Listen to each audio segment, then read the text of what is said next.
C'est sûrement ce qui fait qu'aujourd'hui, j'adore être manager de transition. C'est là où tout va se jouer. Utilisez votre savoir sans le recopier, parce que d'une société à l'autre, c'est complètement différent.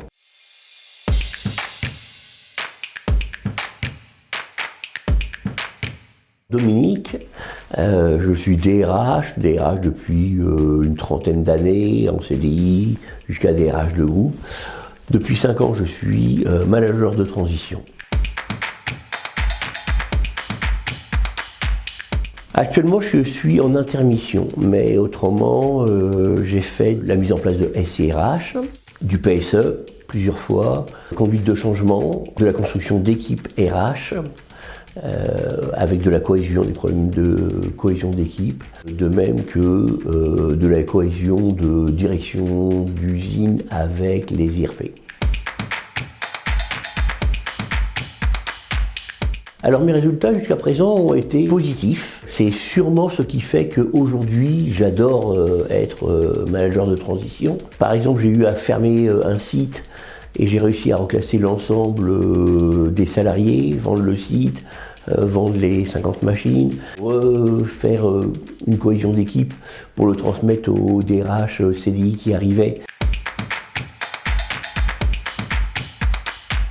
Je pense que la première chose, c'est ce qu'on appelle la période d'observation avant le rapport d'étonnement que l'on fait. C'est là où tout va se jouer. C'est à ce moment-là, vous donnez votre plan d'action, vous proposez votre plan d'action et il va être accepté ou pas. Et puis, deuxièmement, c'est votre qualité de communication et puis votre rapport d'étonnement où on va jouer la confiance et votre reconnaissance d'expert. Et puis après, vous avez un deuxième outil qui est hyper important, c'est votre communication. Globalement, toutes les missions que j'ai faites en 5 ans, on m'a demandé d'être très pragmatique, très proche du terrain.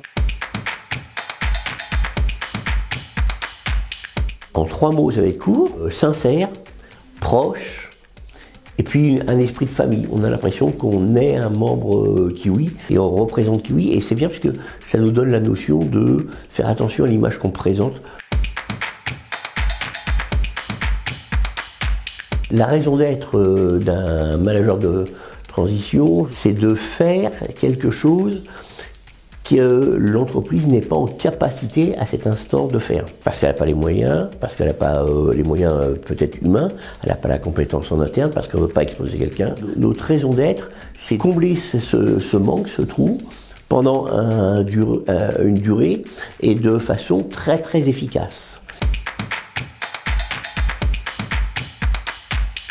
Soignez votre communication parce que vous avez très peu de temps et il y a vraiment quelque chose qu'il faut qu'il se passe entre vous et l'entreprise. Utilisez votre savoir sans le recopier parce que d'une société à l'autre, c'est complètement différent. Il faut du coup avoir une adaptabilité très importante.